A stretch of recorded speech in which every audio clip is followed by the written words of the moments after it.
Good Monday morning, everybody. Welcome into your FreightWaves Now Community Spotlight. I'm Kaylee Nix, and it's Monday, so it's time to check in with the stock out. And we've got Grace Sharkey here talking all things automation today. Grace, you've got a really fascinating article coming in about automation and some big-time concerns. But I'm going to not bury the lead here a little bit. Some of those concerns might be unwarranted because this technology isn't brand new, right?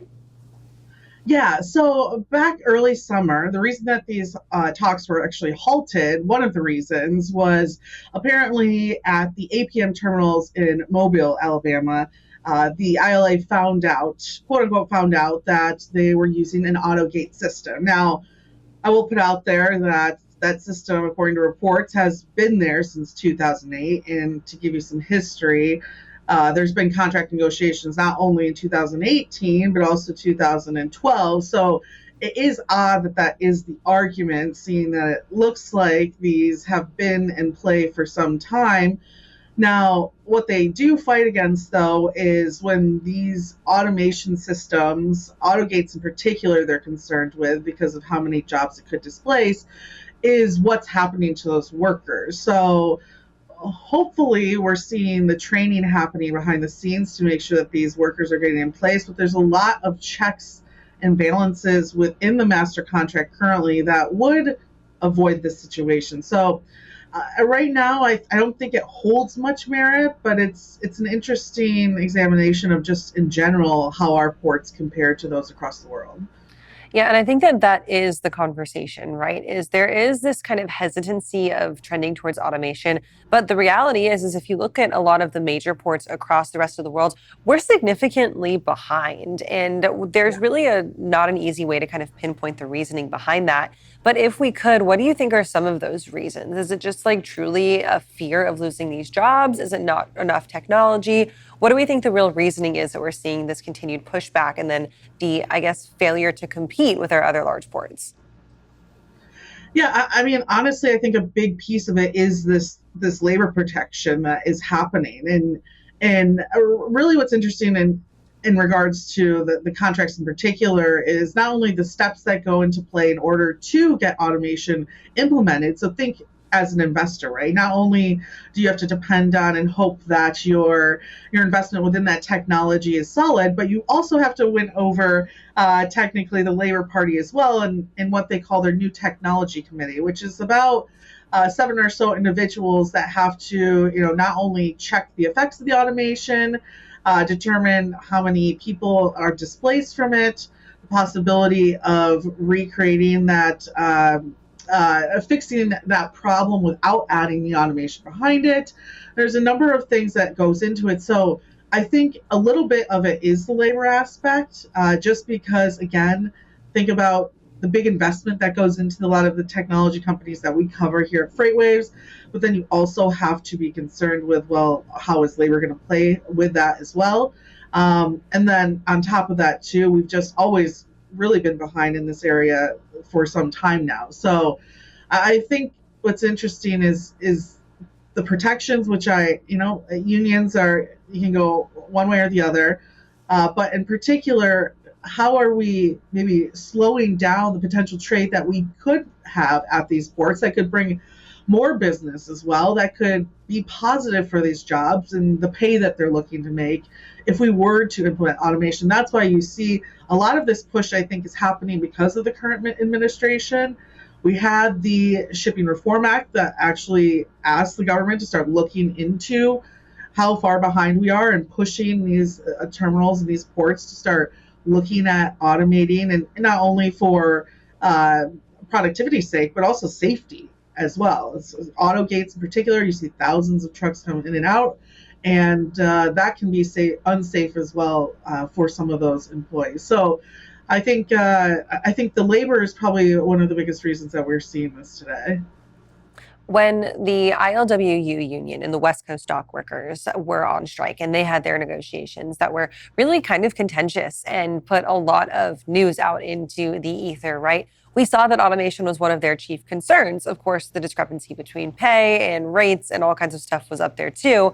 But they were genuinely concerned, again, about automation. And with the West Coast ports being much bigger than the Alabama coast ports, right? You have, of course, LA and Long Beach. It was really kind of a bigger chief concern than I think this one was. Do you think that the ILA in these negotiations take any look at what happened with the ILWU contracts and say, hey, if these guys, the biggest U.S. ports, can do it and figure it out and be okay with it, we should be able to as well? If the world worked that perfectly, I do agree. I think that they saw the leverage that was used then. Of course, they're seeing a lot of other labor groups, Teamsters. We had the rail situation in the past as well, and they are pushing their leverage on this. And perfect timing right before the holiday season as shippers are looking to bring stuff into the ports too. I will say the big difference, though, I think, between what the ILA and the others were looking at is California has restrictions that force the emissions aspect to be looked at deeper, which led to a lot of the automation investments as well. And so I think there's a little bit different of a situation between the West Coast ports and what we're seeing today. Again, I think that this might have just been used for a reason to kind of halt and showcase power by the ILA, because even reaching out to them, I haven't heard back on exactly what made them find out that this Autogate was in use when it's been in use since 2008. But I think it's a show of leverage really at this point in time, which you could say is kind of the union's thing. So this, of course, brings up a broader conversation about automation as a whole, which, like it or not, fight against it or not, we do know that jobs are being automated all over the place. And automation is still really a scary word, but it doesn't really have to be for people, because human capital is not something that is ever going to go away in its entirety, right? Our biggest asset as people is always going to be how much we can work and how much labor people can get out of us. So why would they stop using us, right? So that begs the question of what happens next. What do employers do to alleviate employee fears about losing jobs due to automation? And a lot of that comes in cross-training and creating new opportunities for your employees. What types of stuff does this look like in the shipping space? And have there been folks who have popped up to start, I guess, kind of promoting these opportunities for employers if they can't really see them themselves? Yeah, I'm glad that you brought this up, because there has been a report done by a government agency that showcases that, yes, there technically can be jobs lost due to automation. Yes, at Autogates, there won't need to be someone standing there to check in every single truck that comes in and out of the facility. But you're 100% right. What we see most of the time is these employees are invested or reinvested in different ways, right? So, for instance, what we found actually at the ports where Autogates are being used is there is usually still a couple of individuals that are there to double check the systems and make sure they're working, right? Kind of the extra human level looking for errors that we see all across the supply chain where automation is being placed. But I think what we really love about automation in particular, and shout out to the Oprah Winfrey special on AI yesterday, is that you can actually make an employee more valuable in a sense, right? And I think that's what's important is uptraining, like you said, upskilling these workers. And the reports I found from the government agencies that as long as you focus on that and finding a higher level job for those employees, those jobs definitely won't be displaced. So I think internally, if a company is struggling to do that, it's smart before you even add automation to start considering, well, where can I use these valuable employees who have been loyal, who have been working here for some time?